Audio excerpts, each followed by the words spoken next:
All right, now we're going to talk about some important American writers that don't necessarily fit into one of the categories we talked about. A number of these will fit into several of the categories, but they're important because if you ever looked up a list of like important playwrights of the 20th century, most of these people would be on that list.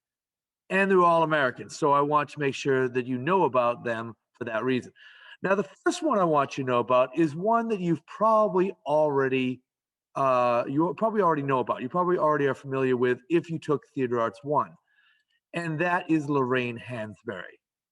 And the play that she wrote that she's most famous for is called A Raisin in the Sun. Now, I'm hoping I don't need to go over that with everybody because if you took Theater Arts 1, you with me anyway, then you already should be very familiar with this play. Very quickly, though, this is a play about an African American family. It is the first play by a Black female playwright to appear on Broadway. Lorraine Hansberry is the first Black woman that wrote a play that got put onto Broadway, and so that's pretty cool. It's also the first play on Broadway to have a Black director. And the play is about an African American family living in 1950s Chicago and dealing with racism and poverty and things like this. And one of the reasons it really works is that it's a realism piece. It's a play that tries to let people see this is who people really are. The audience should be able to look at the characters up on the stage and say, that person is like me. And I know I can do that. I look at this play and I see Walter, the main character, and I think he's a lot like me. Many people see Benitha, another character that's in it, and say, she is a lot like I am. And that's why it works.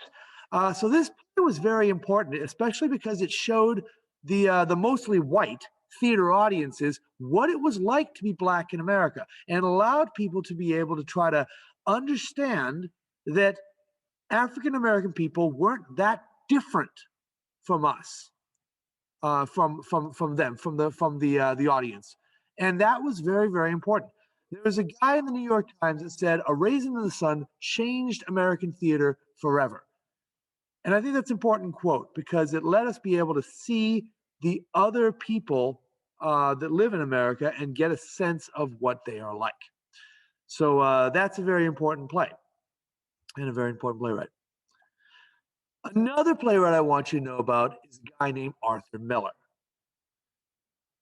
Now, Arthur Miller wrote a lot of great plays, and several of them would be, if you looked up top 10 plays of the 20th century, you'd probably find at least 2 of his plays on that list. And those are the 2 plays I'm going to talk to you about in this one. The first one is called Death of a Salesman. So let me explain to you what Death of a Salesman is about.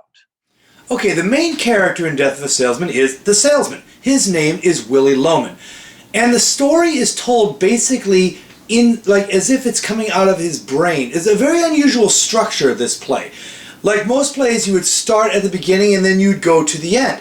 In this one, you start in one position and then whenever Willie thinks about certain things, whether they happened in the past or they're going to happen in the future, we go there and we see what's in his mind. And that's especially hard to do because Willie's kind of losing his mind. He's old, he's getting maybe a little bit senile and stuff. But we're introduced to him, and he has a wife, and he has 2 sons, whose names are Biff and Happy. These are grown sons at this point.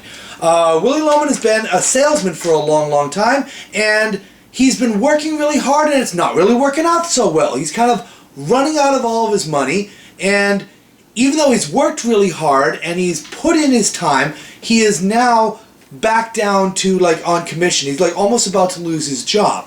And he's really disturbed by this, and he's especially disturbed by how his sons are. Now, Happy is basically just plugging away, doing work and stuff like that, and seems very similar to his father in that sense of that he's a salesman, he's not quite making do just yet. But Biff, something's wrong with Biff.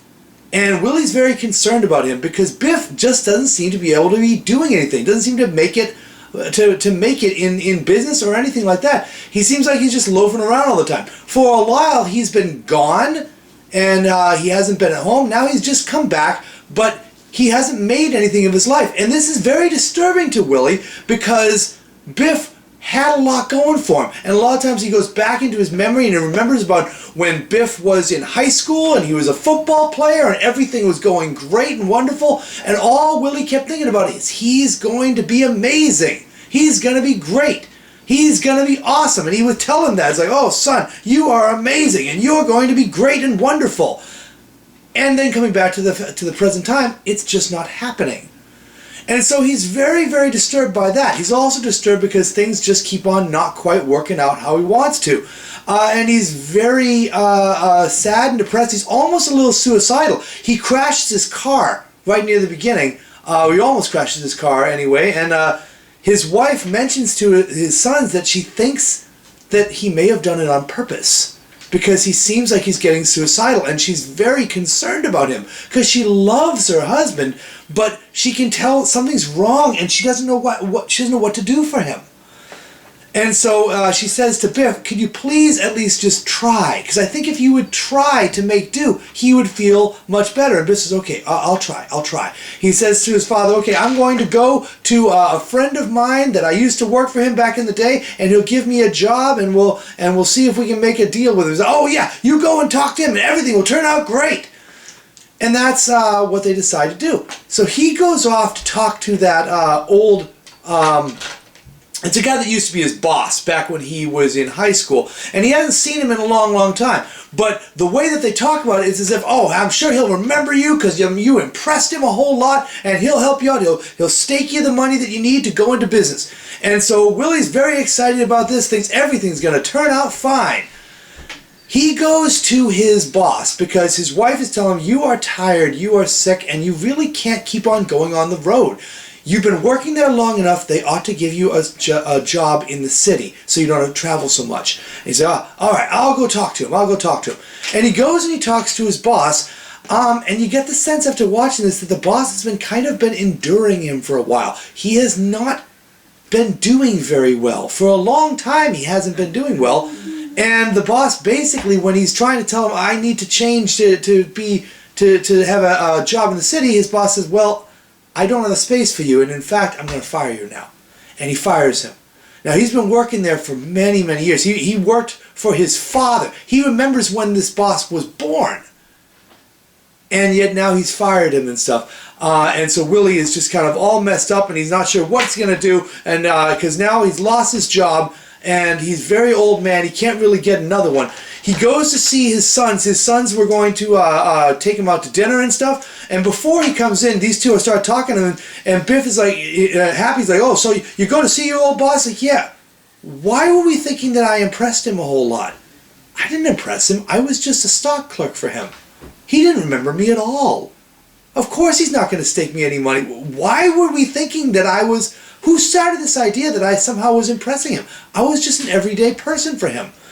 And he says, well, the dad comes in, and he starts trying to tell him it didn't go well, but the dad says, all right, we can't talk about that. I've lost my job. So we need good news. We need to bring good news home to your mom. And so he starts trying to construct this idea about what happened, even though it didn't happen. They're just trying to create, and you get the sense that they do this all the time. They kind of create happy stories out of really depressing stories that happened. They're not going anywhere. And at one point, finally, Biff says, well, you just let me out of it. Let me out of it. And he's like, you didn't even try, did you? You didn't even try, you bum. And he's all mad at him because he's saying he didn't try. When he did try, it just didn't work out. And then at that point, the dad has a flashback, and you get the idea of why Biff and him have so much against him. He flashed back to the day when he found out something about his dad. His dad was up on a business trip up in Boston, and his son came to visit him and talk to him, kind of surprised him, and he ended up surprising him with another woman. And this is why Biff has been angry at him all this time, and this is why Willie feels like my son doesn't love me, my son is deliberately failing and just to spite me and stuff, because he made this mistake where he cheated on his wife, and his son caught him. Comes back to the present time. He is kind of losing his mind and still kind of suicidal and stuff like this. Biff and Happy come back home. The mom is very upset at them because she kind of blames them for how Willie is acting now because they abandoned him at the restaurant. And she's mad and says, "You just need to leave. You just need to leave and leave him alone." He's like, "All right, I will. I'll leave. I'll leave him alone." And I say, "All right, Dad, I'm sorry that I didn't do what you wanted me to do. I'm just going to leave you now." He's like, "Fine, just go. And then it all comes out. And they start talking about Biff says, "All right, you want to hear the truth? Let's talk the truth. Let's stop lying to each other." And they're all like, "No, don't do this. Don't ruin Willie." He said, "No, I am tired of pretending." He says, "Dad, you know where I was for the past months. I wasn't out working on a farm or doing my own stuff. I was in jail. And you guys don't want to face that. I was in jail. And you know why I was in jail too? Because I stole a suit. Because everywhere I go, I always felt like I had to be top dog number one immediately because you blew me up like I was some kind of a god.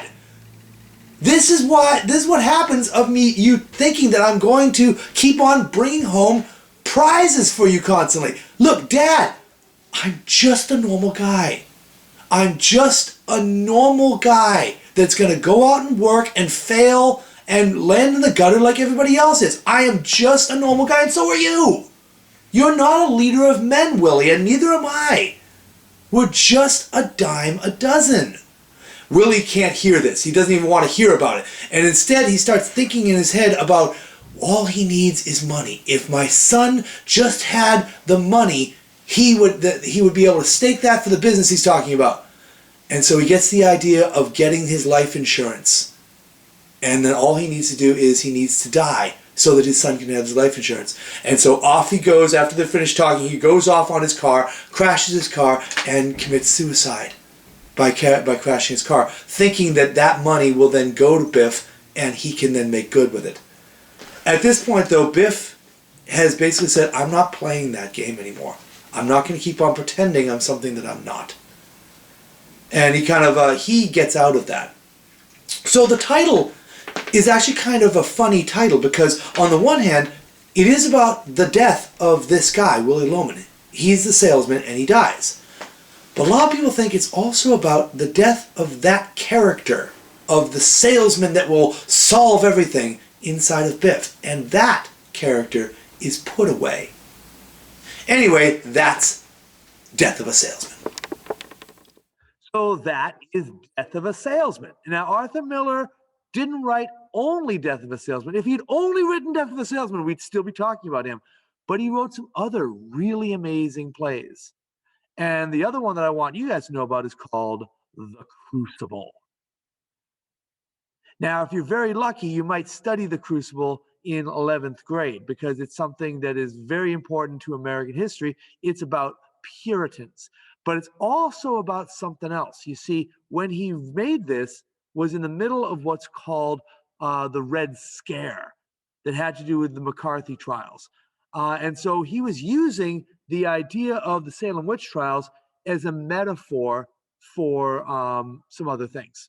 So let's talk about The Crucible. If you know the history of the Salem witch trials, then you know most of the story of the Crucible already. If you don't, that's okay. I'm going to give you the basics of what you need to know. But it starts in the same way that the Salem witch trials started, which is with a little girl feeling sick and her father being concerned about him and thinking that she may have been this sickness may have been caused by witches. Now, there was a girl named Abigail Williams in history, but they changed it for the play. They made her a whole lot older, and I'll explain why in a little while. And long story short, Abigail is insisting that there wasn't any witches and nothing was going on, and we were out in the woods dancing, but there weren't any witches or anything like that. Her father, or the father of the sick girl, her uncle, is very upset about this. And is still afraid that there might be witches going on. Anyway, he leaves the room though, and her with some of the other girls that are there are trying to get this girl to wake up and get better. Because they're afraid that everyone's going to start thinking that people that there's witches going on. Into the middle of this steps a man named John Proctor. Now, John Proctor is our main character in this. And when he shows up, Abigail starts acting very strange. The other girls all leave, and they start having this little conversation, and we find out something. We find out that these two had an affair some time back. Now, Proctor's a married man, and she is a teenage girl. So this is very bad. And at this point you can see that Proctor doesn't want her anymore, and he feels kind of bad for what he did. His wife knows what he did, and he feels terrible about it, and he wants to try to put it away. Abigail doesn't believe him and thinks that they're still going to end up together if she can just get his wife out of the way. Anyway, he leaves, and into this then what happens in history happens, which is that what with one thing and another, people start believing there really are witches, and Abigail discovers that when she starts shouting, "Oh no, witches came after me! Somebody sent spirits after me!" that she gets believed. And so when she realizes this, she starts using this as a way to try to have power where she didn't have power before. Cut to the next scene. In the next scene, this is a couple months later, and it's at Proctor's house. Proctor is with his wife Elizabeth. Now, Elizabeth is with him still. She knows that Proctor had an affair, and she's kind of been upset at him for months. And so he's been kind of walking on eggshells, trying to help his wife to trust him again, and she's not sure if she does trust him, and that's what's going on. Into this, though, we find out that the whole town has been going crazy for the past couple of months, as everyone seems to think that there's witches all over trying to kill people. This is hysteria. Proctor knows that it's not real. Abigail told him there wasn't any witches going on, and so he knows it's not real. And so Elizabeth says, "You need to tell the court about this. You need to tell the court what Abigail said." And he's like, "Well, I'm not sure if they'll believe me or not." Into the middle of this, a policeman shows up. Something is a marshal, and he says, "I have a warrant for your wife's arrest." It turns out that Abigail has accused Elizabeth, Proctor's wife, of being a witch as well. This isn't all that surprising, and Proctor knows what's really going on. Abigail is trying to get rid of his wife so that, because she thinks that they'll be together if her wife is out of the way. But anyway, the policeman takes her away to the court, and he decides he needs to do something about it. In the next scene, we've got a whole bunch of people at the court, and Proctor stands up in front of them, and he's trying to prove what Abigail told him, that it wasn't real. And he has a few things to do, but the court doesn't really believe him, and they don't have any evidence. And when he says she's making it all up, they're not sure if they believe him at all. And finally, he just has to confess what he did. He says, "I had an affair with this girl. That's why she's doing this. She's trying to kill my wife. She thinks to dance with me on my wife's grave. This is a whore's vengeance. You've got to stop that. You know I wouldn't just say this." And at first they believe, they think there must be something to it. Abigail just denies it completely, says none of this is true. And they say, "All right, let's go get his wife." They get his wife out of the prison. They don't tell her what's going on. And they say to her, "Okay, we need you to tell us the truth. Tell us the truth now. Did your husband have an affair on you? Did your husband commit adultery against you?" Now, she doesn't know what's going on. She thinks that maybe Abigail has told about this as a way to get her husband put into jail too. And so, because she's afraid of what's going to happen, she lies. And she says, "I was jealous, and I thought maybe she was turning his head, but as far as I know, they never did have an affair." And they say, "Go away." He says, No, Elizabeth, I admitted it." She says, "Oh no." And they take him away. And then they say, "Well, you've lied to us then, and you've made this whole thing up." And he still is trying to save his wife. And eventually, though, it all turns around on him, and now he gets accused of being a witch and having witchcraft. And that's how that scene ends. The last scene of the play is months later. By this point, several people have been hung as witches. And the people of the town, the judges and stuff like that, are starting to realize this is probably not true. One reason they realize this is that Abigail has run away. And they're starting to realize this might not be true, but they can't just admit that they were wrong about everything. And so what they really want, they want for Proctor to admit that he really was a witch. And then if he really was a witch, then he can say, "But now I repent and I changed." And they say, "If you do that, then we will allow you to live." And he goes and talks to his wife. His wife, by the way, it turns out is pregnant, so she's going to be allowed to live at least long enough to have the baby. So he says, I want to. They have his wife go and talk to him to see if she can convince him to confess. They have a moment alone, and he basically says, I'm thinking about doing this. I can't go to my death saying I'm a good person and I'm just going to go to heaven, because he's not a good person. I had an affair with a teenage girl. I cheated on my wife. I'm not a good person. So if I give him this lie, nothing is ruined that isn't ruined a long time ago. Elizabeth says, I can't judge you, but I will say this. You're a good person. I was wrong to be so cold against you for so long. You are a good person. Whatever you do, it's a good person that does it. And so they come back and he says, I want to live. And they say, oh, good, thank goodness. Here, write down your confessions. Why do you need to write it down? I said, well, we need to write it down to show it to the whole town. To show the whole town that you did this. He's like, so you're going to use me. You're going to use my confession as a way to say it's okay for you to kill all the other people that didn't confess. And then he tears it up and he says, I can't do that. I won't let my name be used as an excuse to kill all these other people. And so they take him out and they're going to hang him. And one of the people says, please stop him. Stop him. He's going to hang. You've got to stop him. Don't you want him to be alive? He says, he is good now. He has his goodness now.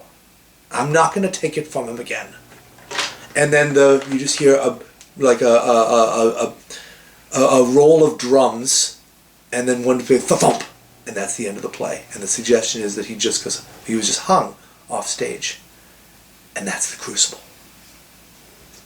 All right, so I've given you 3 important American plays.